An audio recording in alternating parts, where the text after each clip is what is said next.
हरे हरे हरे राम हरे राम राम राम हरे हरे हरे कृष्णा। मेरी आवाज तो आ रही है आप सभी को? ऐसा तो नहीं ना कि इसके साउंड के आगे मेरा साउंड धीमा हो जाए? क्लियर? जी कृष्ण। और ऑनलाइन के जो श्रोतागण हैं उनको भी अगर क्लियर साउंड है या बहुत ज्यादा इको या डिस्ट्रप्शन है, ठीक है, मतलब चल जाएगा, काम चलने वाला है। तो सबसे पहले यहाँ पे उपस्थित सभी प्रभु जी, माताओं, गुरुकुल के स्टूडेंट, ऑनलाइन के माध्यम से जुड़े हुए प्रभु जी माताओं जी को प्रणाम इस दास का।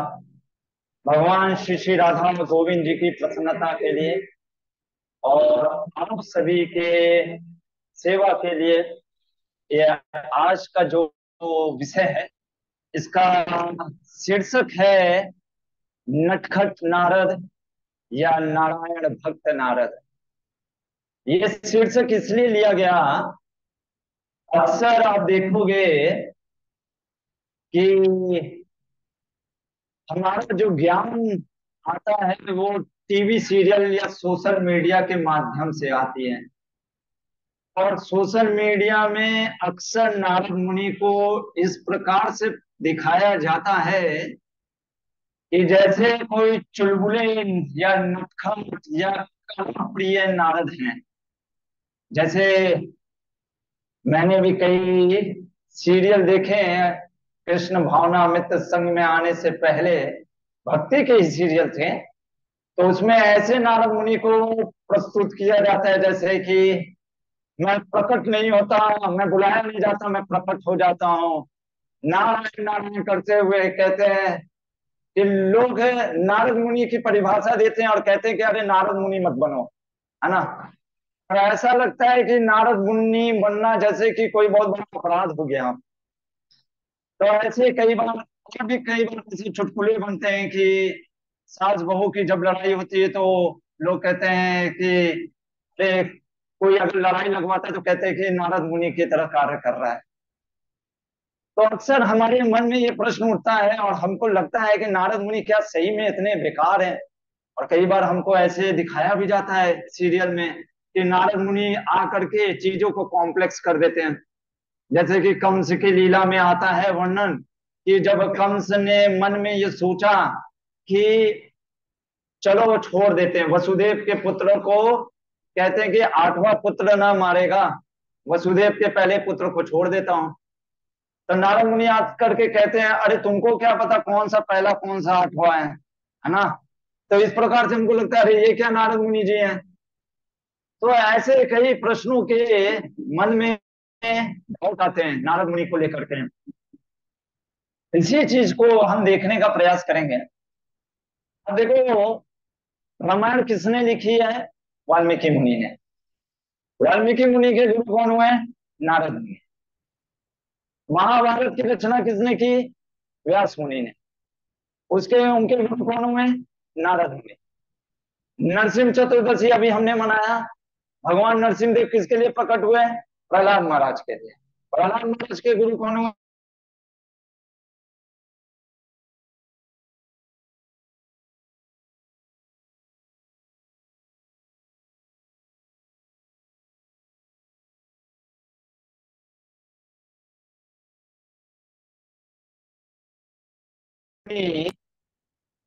तो प्रश्न उठता है कि आखिर वो महान हुए कैसे? अगर महान पहले ही से थे या कुछ साधना करके महान हुए हैं? तो चलिए इसी की चर्चा हम करेंगे।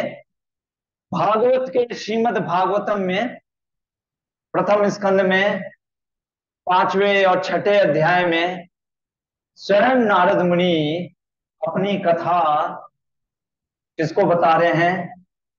अपने शिष्य व्यास मुनि को। तो नारद मुनि कहते हैं, व्यास मुनि भी पूछते हैं, जैसे कई बार शिष्य गुरु से पूछता है ना, आप भक्ति में कैसे आए, इतने महान कैसे हुए हैं?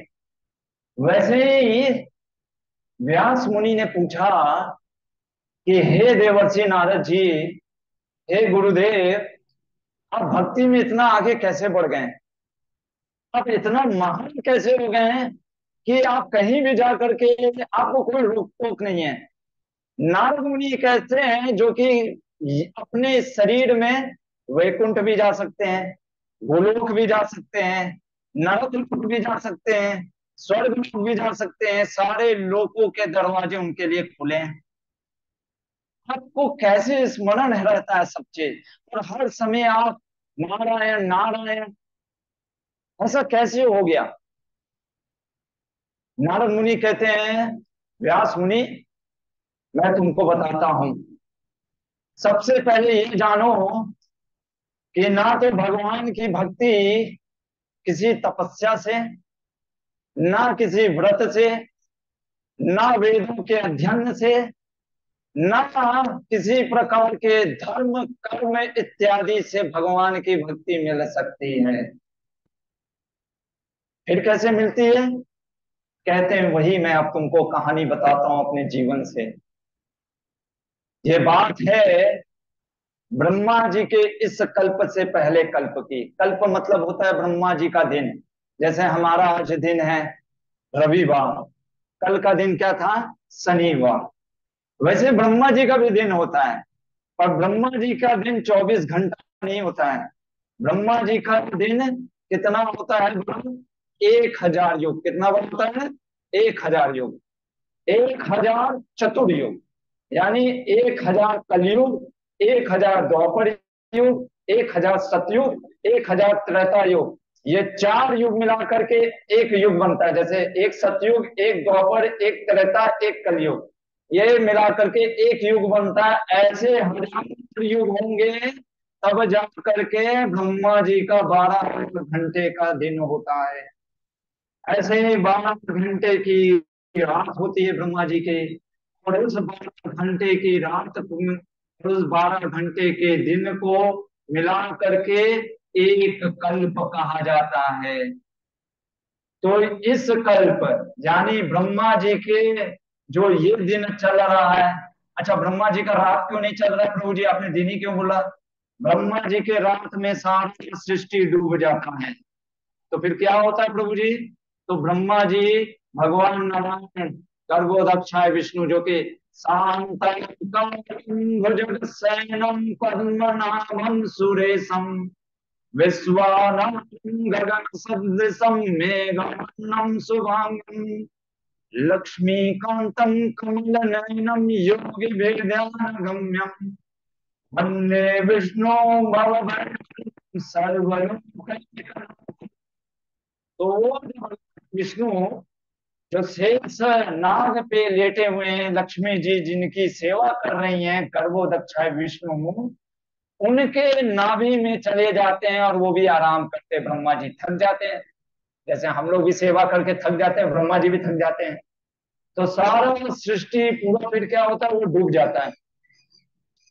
तो इस दिन, यानी अभी ब्रह्मा जी जागे हुए हैं, और अगर मान लीजिए प्रभु जी, जैसे हमको नींद आता है कभी कभी, हम झप्पी मार लेते हैं, अगर ब्रह्मा जी सो गए तो हम डूब जाएंगे। ऐसा हुआ है क्या प्रभु जी? हाँ, हुआ है। छठे मनवंतर में, चक्षुषा मनवंतर में, ब्रह्मा जी एक बार थोड़ा सा, हमारे आचार्य कहते हैं, झप्पी ऐसे आ गई थी, पूरा प्रलय आ गया था। इसीलिए फिर मत्स्य अवतार के रूप में भगवान प्रकट होते हैं और बचाते हैं, ये कारण है। इसलिए आप झप्पी लो, लेकिन आप प्रार्थना करते रहो ब्रह्मा जी झप्पी ना लें, क्योंकि अगर ब्रह्मा जी सो गए तो हम सो जाएंगे। खैर, ब्रह्मा जी ऐसे नहीं है कि उनको, वो किसी कारणवश से हो गया था, भगवान की लीला है। तो ब्रह्मा जी के ये दिन से पहले, जब रात्रि थी, यानी उससे पहले के दिन की बात है, उस कल्प की बात है। नारद मुनि कहते हैं, मैं दासी पुत्र था। दासी पुत्र मतलब मेड सर्वेंट, दासियां। तो किसकी दासी पुत्र थे? तो कहते हैं कि एक ब्राह्मण के यहाँ मेरी माँ सेवा करती थी दासी के रूप में, मैं उन्हीं का पुत्र था। हुआ क्या? चातुर्मास्य का समय हुआ, रेनी सीजन। तो रेनी सीजन में हम जानते हैं कि साधु कहीं जाते नहीं है, एक जगह पे बैठ करके कीर्तन करते हैं। हरे कृष्णा, इसको बंद कर दो बेटा। कीर्तन करते हैं। तो वो चार ऋषि मुनिगण थे जिनका नाम था भक्ति वेदांत, जिनके अंदर भक्ति था और वेदों का ज्ञान भी था। ये चारों मुनि जा करके दासी, उस दासी के घर, यानी नारद मुनि के कुटीर में आकर के, छोटी सी झोपड़ी थी वहीं पे रुक गए। क्यों रुक गए नारद मुनि के ही यहाँ? क्योंकि नारद मुनि जहाँ पे उनकी माँ का घर था, हमारे आचार्य बताते हैं, वो पूरे ऋषि मुनि साधु का था, इसलिए वो चार साधु आ गए। और आगे करके नारद मुनि, जैसे ये छोटे बच्चे हैं, तुम लोग से भी छोटे, 5 साल के थे नारद मुनि। नारद मुनि स्वाभाविक, जैसे नारद मुनि ऋषि मुनि रहते थे, तो कभी कह दिया कि जाओ थोड़ा सा गंगा का पानी ले आओ, थोड़ा सा भगवान के लिए फूल ले आओ, तो थोड़ा छोटा छोटा कार्य भगवान के भक्त का उन चार भक्ति वेदांतों का करते थे। इससे क्या हुआ, उनका उन ऋषि मुनियों के प्रति अटैचमेंट बढ़ा। इसलिए हम सेवा जब करते हैं तो हमारा आसक्ति बढ़ता है, और जब वो सेवा करने लग गए, अटैचमेंट बढ़ा उन चार ऋषियों से, तो सबसे पहले वो आकर के बैठते हैं। और भागवत में वर्णन है, नारद मुनि नटखट नहीं थे, वो कैसे बालक थे, उनके अंदर जिज्ञासा रहती थी, और साथ ही साथ वो तत्पर रूप से सुनते थे। हमारे शिल प्रभुपाद जी कहते हैं, भक्ति यहां से नहीं, यहां से बिगिन होता है। और वो चारों भक्ति वेदांत जो कि सबके ऊपर कृपा करते हैं, वो ऐसा नहीं कि वो द्वेष भावना रख करके किसी के ऊपर कृपा करते हैं, किसी के ऊपर कृपा करते हैं, ऐसा नहीं है। वो नेचुरल अट्रैक्शन हो गया नारद के प्रति, उस बालक नारद के प्रति। और उस बालक नारद को बुला करके उसको देखा कि इसको सुनने की इच्छा है। जब तक साधु, हमारे आचार्य जीव गोस्वामी जी कहते हैं, साधु तब तक नहीं बोलता जब तक कि सुनने की इच्छा हम नहीं रखते। गुरु तब तक नहीं बोलता जब तक सुनने की इच्छा नहीं रखते। देखो, व्यास मुनि ने पूछा गुरु के बारे में, अब उन्होंने नारद मुनि ने अपने बारे में बताया, नहीं तो नारद मुनि बताते भी नहीं। जब तक सुनने की इच्छा नहीं होगा, ना तो साधु बोलेंगे ना गुरु बोलेंगे, बस वो थोड़ा बोल करके चले जाएंगे। लेकिन अगर सुनने की इच्छा होगी, तो नारद मुनि के अंदर सुनने की इच्छा थी, इस कारण से वो चतुर जो भक्ति वेदांत थे उन्होंने बोलना प्रारंभ किया। वो क्या बोलते हैं, नारद, मैं तुमको, उसका नाम नारद नहीं होता, मैं नारद मुनि का नाम नारद इसलिए ले रहा हूं क्योंकि नारद मुनि का नाम सिर्फ लेने से, भक्तों का नाम लेने से हमारा मन पवित्र हो जाता है। तो इसलिए मैं बार बार नारद मुनि का नाम, क्योंकि बस दासी पुत्र नाम लिख करके भागवत कहता है।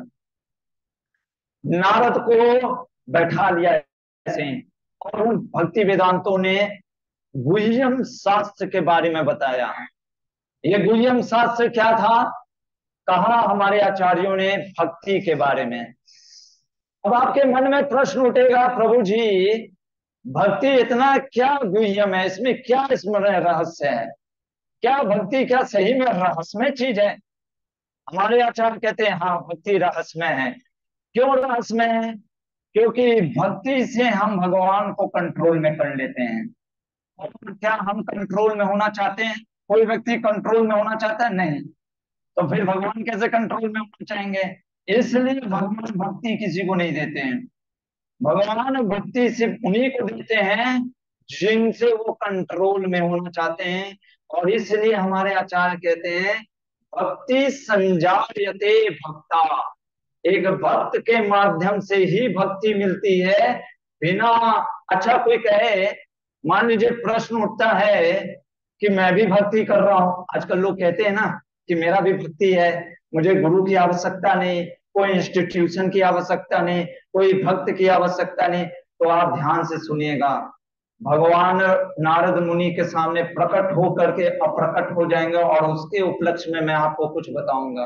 टाइम कितना हो गया? वो समय बहुत जल्दी हो जाता है।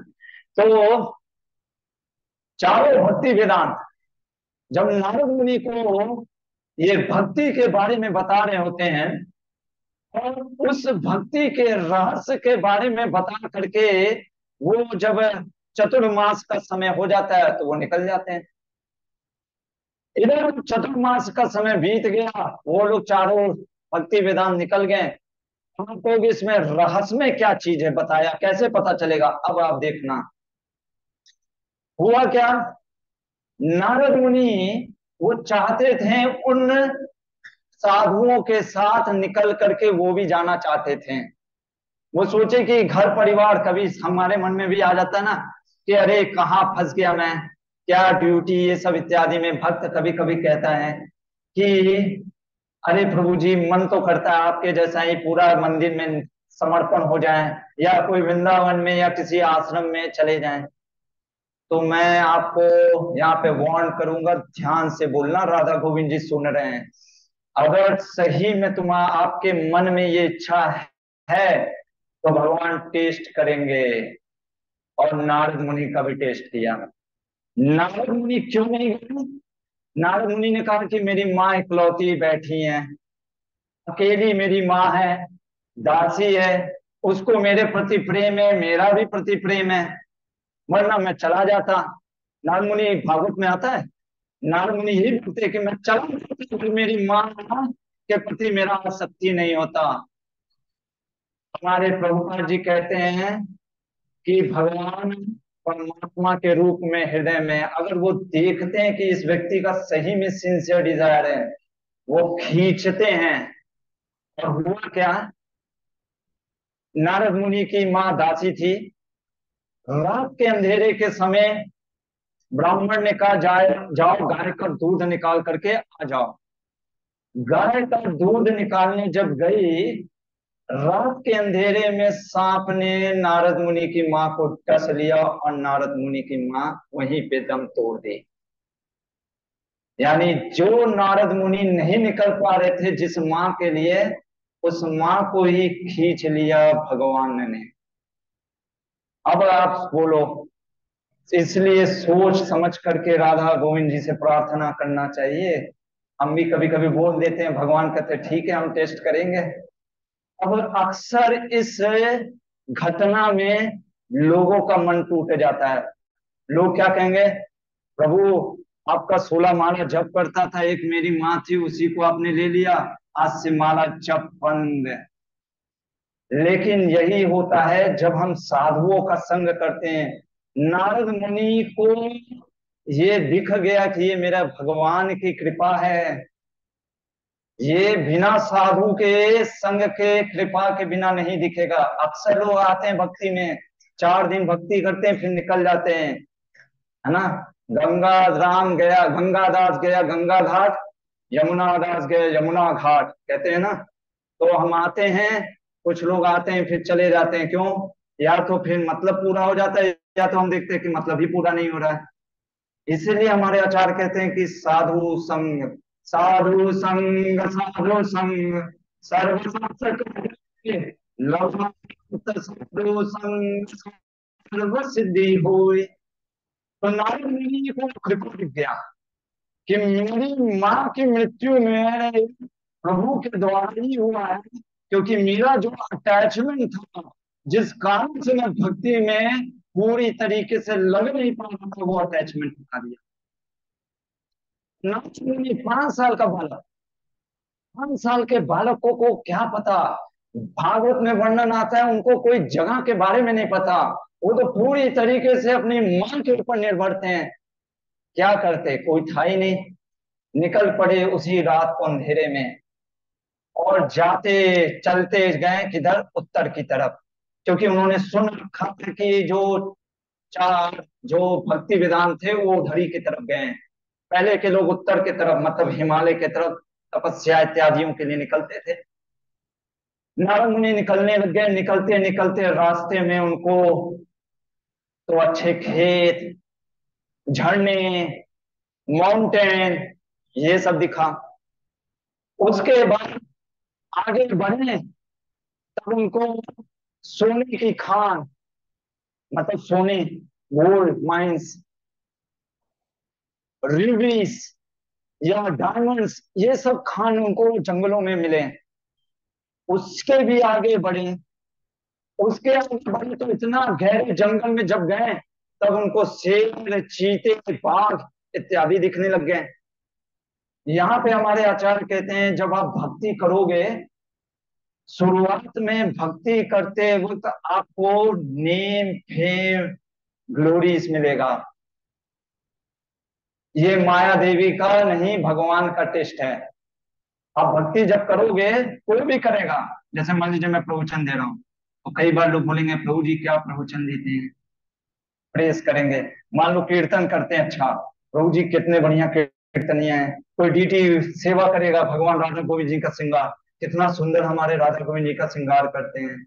कोई जगन्नाथ जी का श्रृंगार करेगा, जगन्नाथ जी का कितना सुंदर श्रृंगार करेंगे। और अगर हम उसमें फंस गए तो फिर हम वहीं पे अटक गए। नारद मुनि के लिए भी ये टेस्ट आया था। अच्छा, उसके बाद एक और टेस्ट आएगा। मान लो नेम फेम को छोड़ दिया, उसके बाद टेस्ट आएगा, लोग आपकी निंदा भी स्टार्ट करेंगे करना।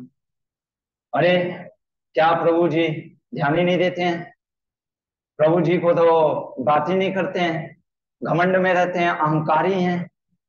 ऐसे कई चीज आपके ऊपर दोष भी लगेंगे।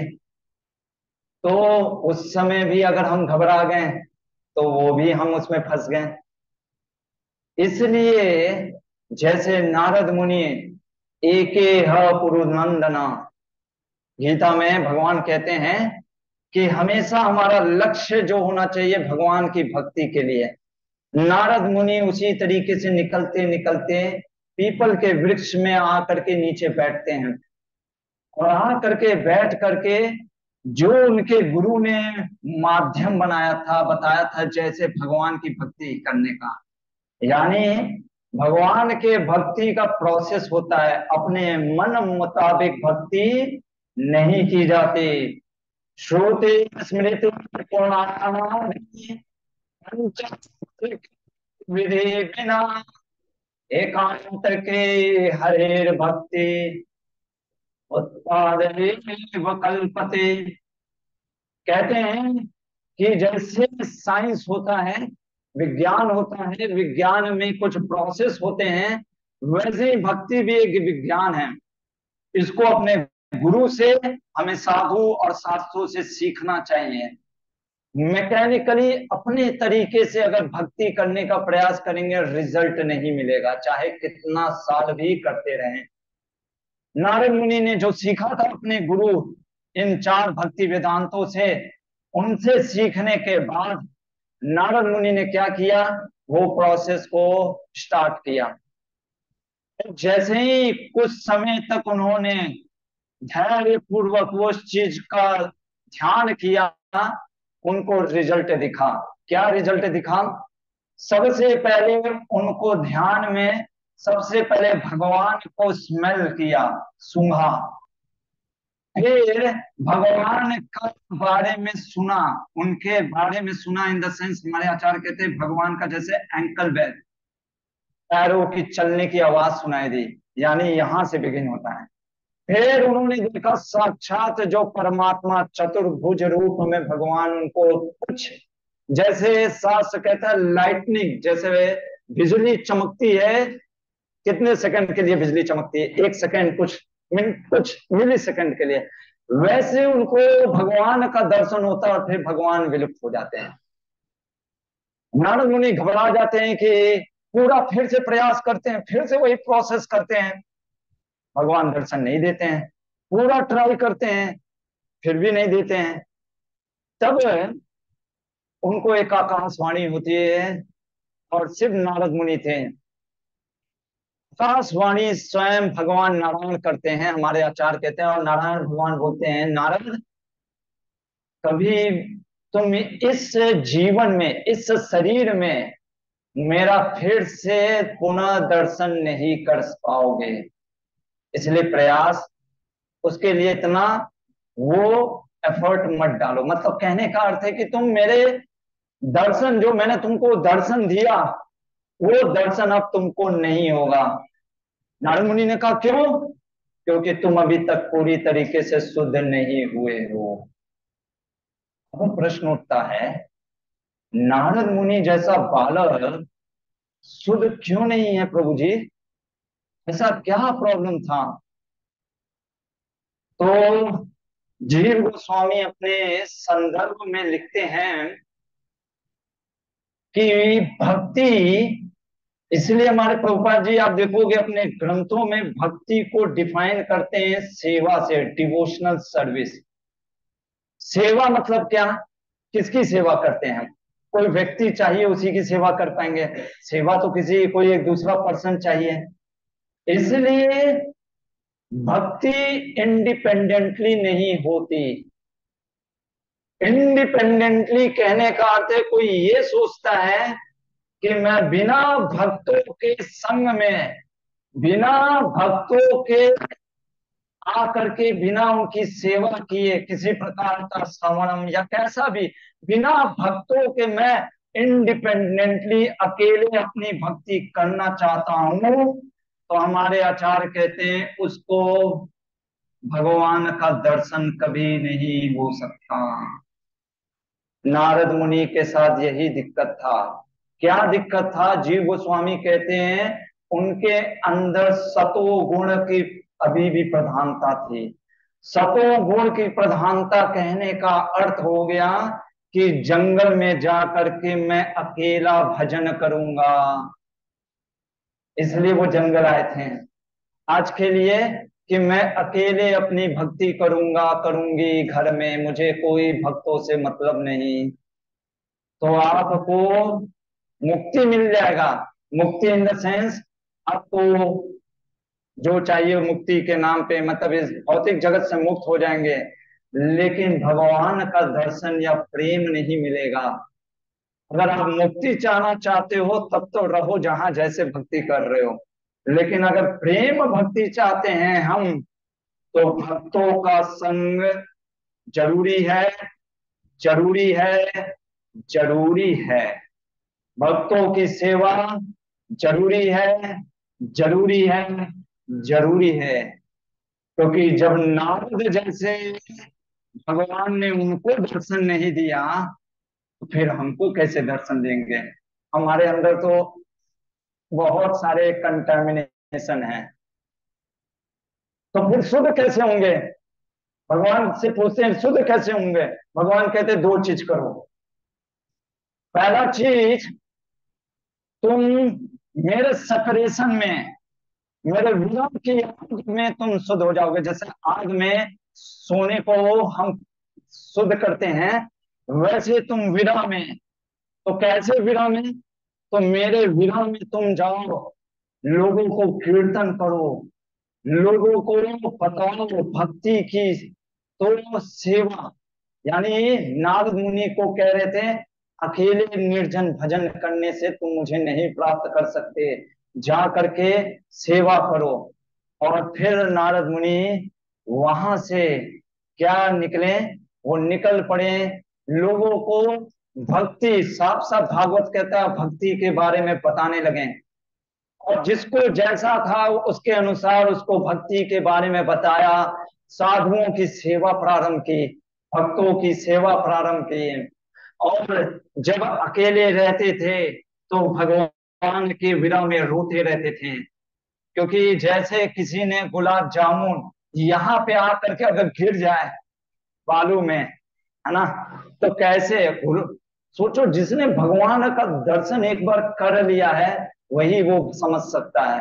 तो नारद मुनि बार बार रोते थे कि फिर से प्रभु एक बार दर्शन करा दो, एक बार। लेकिन बार बार उनको यही दिमाग में आता था, भगवान कहें इस शरीर में अब दोबारा दर्शन नहीं होगा नारद तुमसे। तो बार बार रोते थे।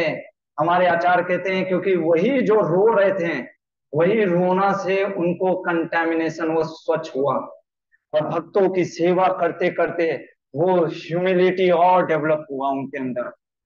और फिर नारद मुनि जब पूरी तरीके से, जब उनका जो प्रेम बढ़ गया, पूरा जैसे दूध को गाढ़ा करके खोआ बन जाता है, वैसा जब उनका प्रेम पूरा खोआ हो गया, उसी क्षण भागवत वर्णन करता है, उसी क्षण नारद मुनि का शरीर अंत हो गया।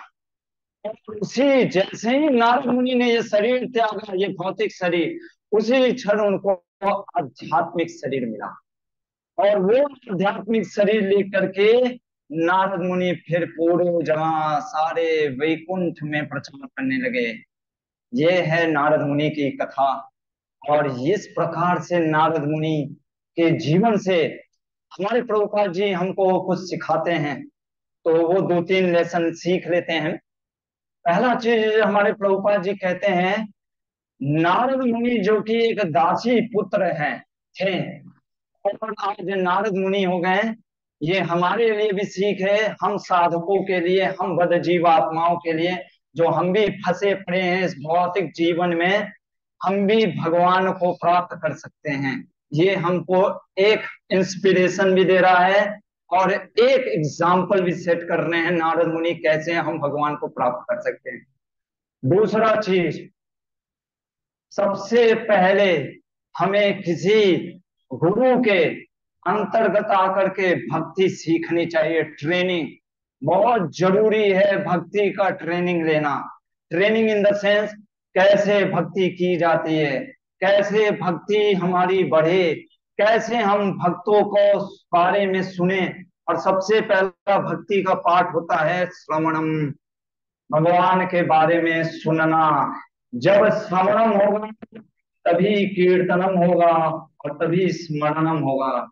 ये बंद होगा, ये भी बंद हो जाएगा, और ये तो बंद ही हो जाएगा।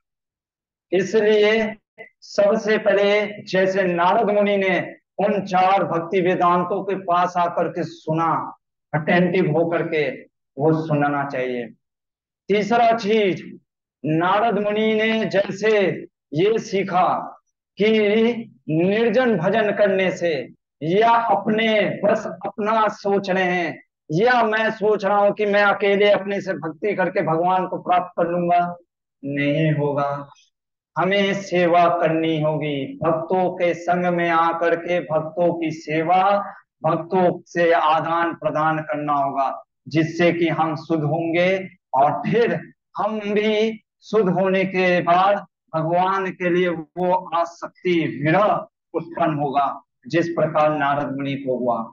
और तब जा करके फिर हम, जैसे नारद मुनि गुणगान करते हैं हर जगह भगवान का, नारायण नारायण, वैसे हम भी गुणगान कर पाएंगे। नहीं तो हमारे आचार्य कहते हैं कि हम कितना भी प्रयास कर लें, हम नारद मुनि के जैसा अगर बनना चाहते हैं, तो नारद मुनि के पद चिन्हों पर ही चलना पड़ेगा। इसी चीज को बोल करके ये मैं यहाँ पे एंड करता हूँ। हरे कृष्णा कृष्णा कृष्णा हरे हरे, हरे राम राम हरे हरे।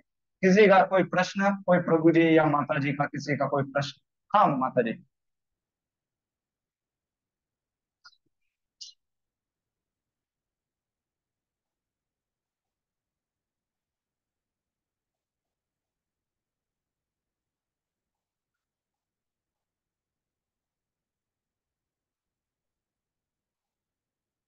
मैं जो आपका प्रश्न समझ पाया, तो यासी माता जी का प्रश्न है कि जैसे आपने बोला प्रभु जी की सतों गुण से भी ऊपर उठना है, और हम तो अभी रजो और तमो गुण में भी रहते हैं, हमारे अंदर तो राजसिक और तामसिक है।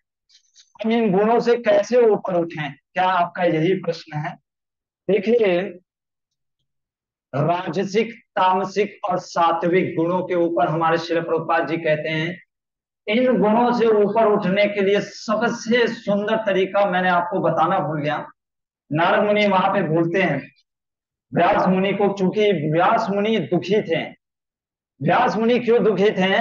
उन्होंने सारे ग्रंथ लिख दिए, फिर भी उनको मन में संतुष्टि नहीं हुआ। कई बार ऐसा होता है ना, हम जीवन में सब कार्य करते हैं, घर के सारे कार्य करते हैं, माताएं प्रभु जी दिन भर ड्यूटी करते हैं, फिर भी कहते हैं प्रभु जी मन में संतोष नहीं आ रहा है। व्यास मुनि जो कि स्वयं साक्षात भगवान नारायण, उन्होंने सारे ग्रंथ शास्त्र लिख दिए, फिर भी उनको दुख था। क्यों? सोचते हैं कि मैंने शायद भगवान का ग्लोरिफिकेशन नहीं किया। और नारद मुनि उनको बोलते हैं, व्यास जी आपको भगवान को ग्लोरीफाई करना चाहिए। और भगवान को ग्लोरीफाई करते करते व्यास मुनि को बताते हुए नारद मुनि एक चीज कहते हैं। कहते हैं जैसे एग्जाम्पल देते हैं प्रभुपाद जी, जैसे दूध अगर ज्यादा लें तो पेट खराब हो जाता है। उसी दूध से बना दही जब हम उसका प्रयोग करते हैं दवा के साथ, तो वो ही हमारा पेट सही करता है। ऐसे ही सबसे पहले क्या करना चाहिए, वहां पे प्रभुपाद जी बहुत सुंदर चीज लिखते हैं। कहते हैं हमें भक्ति के बारे में सुनना चाहिए। उसके बाद सुनने के बाद जब हम किसी प्रभु जी या माता जी से जिससे कनेक्ट होते गुरु से, फिर गुरु हमको हमारे साइको फिजिकल नेचर के अनुसार, जैसे कोई हो सकता है किसी को कीर्तन करना अच्छा लगता है, किसी को प्रवचन करना अच्छा लगता है, किसी को राधा गोविंद जी के लिए गार्डनिंग बनाना अच्छा लगता है। तो गुरु आपके प्रवृत्ति को देख करके आपको इंगेज करता है आपके नेचर के अकॉर्डिंग। फिर वो नेचर के अकॉर्डिंग जब आप सेवा करना प्रारंभ करते हैं, तो जैसे मान लो किसी के अंदर रजोगुण, देखो हर के अंदर सतो रजो और तमो तीनों रहता है। बिना तमोगुण के व्यक्ति सो नहीं सकता, है ना। बिना रजोगुण के व्यक्ति बोल नहीं सकता, भाग नहीं सकता। बिना सतोगुण के व्यक्ति सोच नहीं सकता।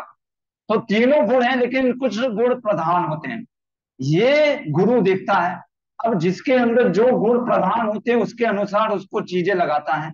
जैसे मान लो किसी को बहुत ज्यादा रजोगुण में होता है और उसको मैनेजमेंट करने की इच्छा होती है, उसको मैनेजमेंट में लगाते हैं गुरु।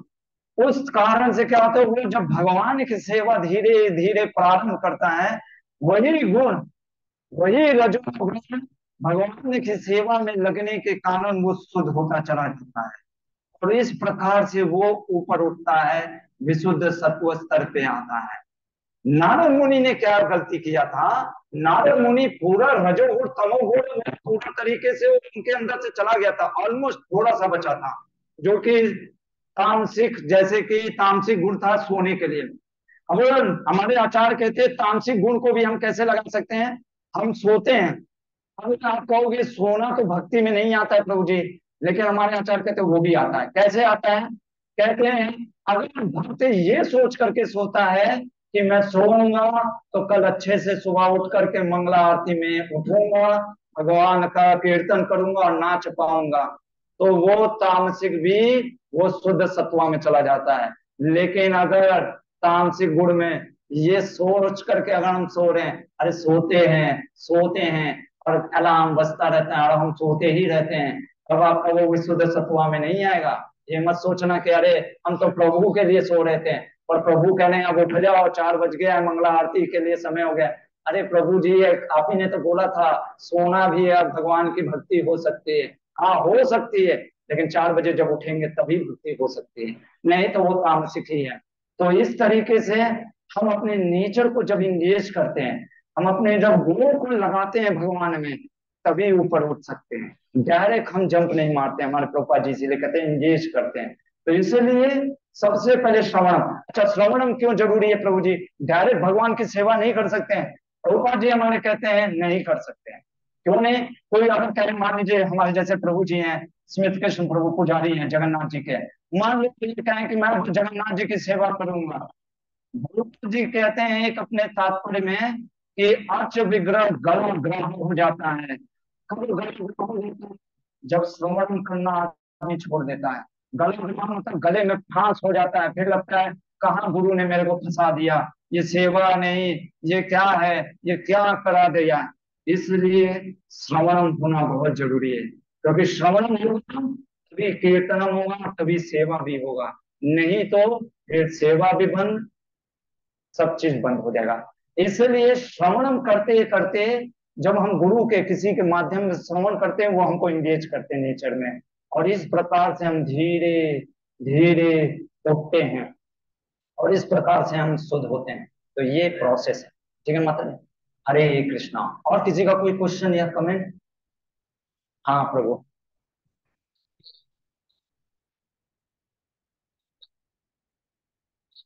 हैं? Bhagavad Gita.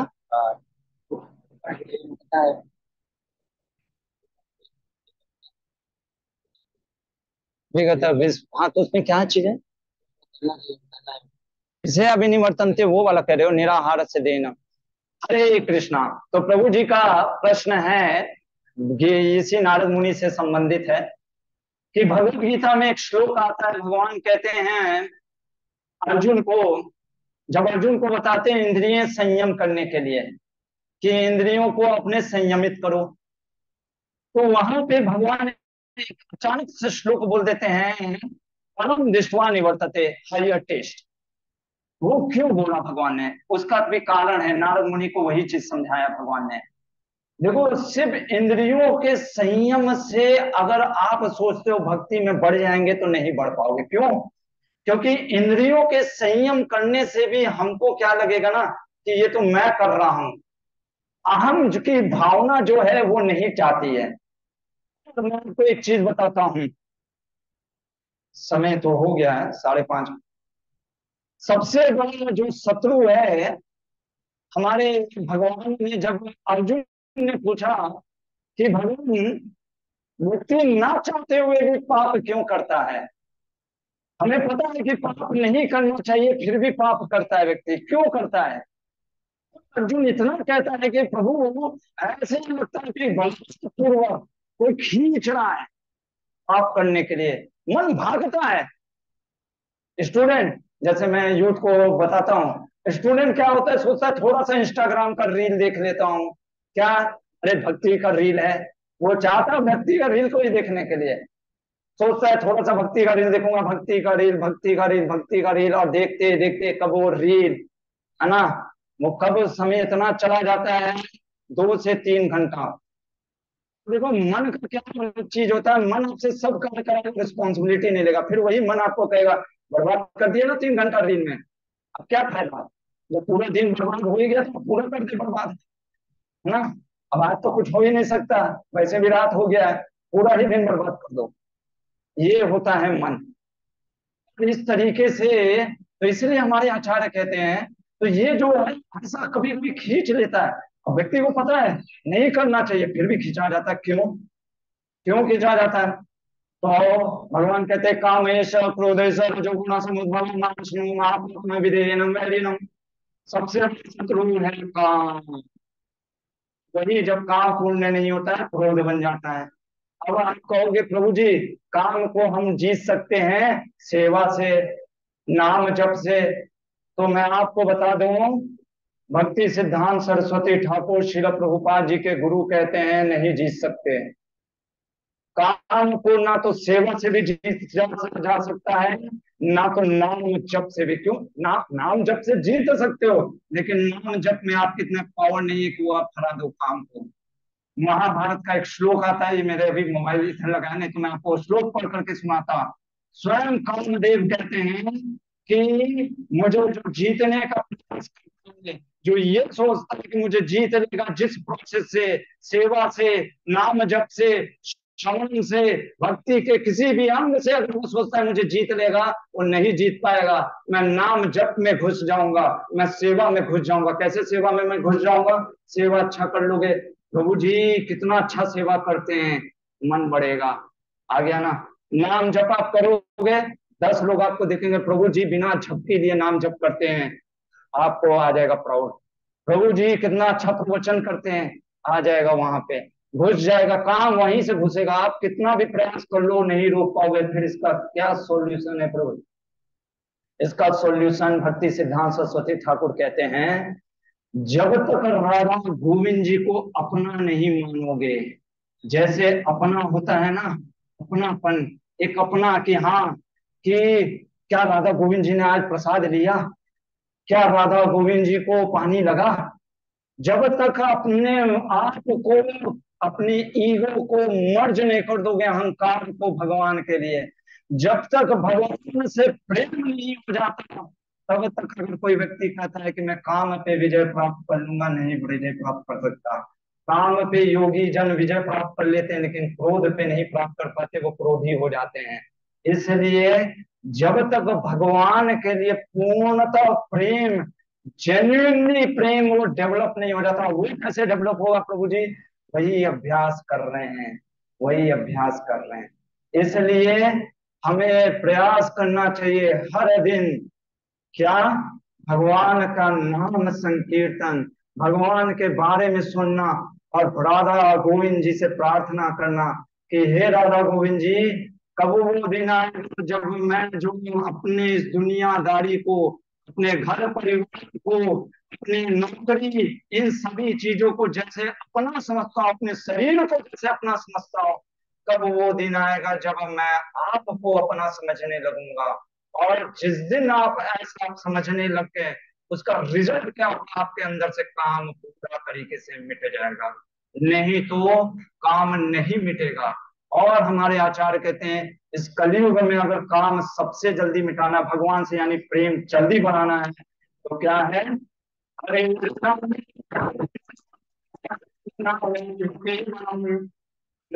Seven seven seven गतिरन्यथा। हरे कृष्णा कृष्ण कृष्ण कृष्ण हरे हरे, राम हरे राम राम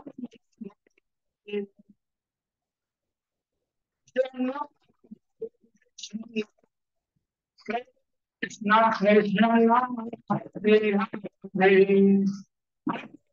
हरे राम हरे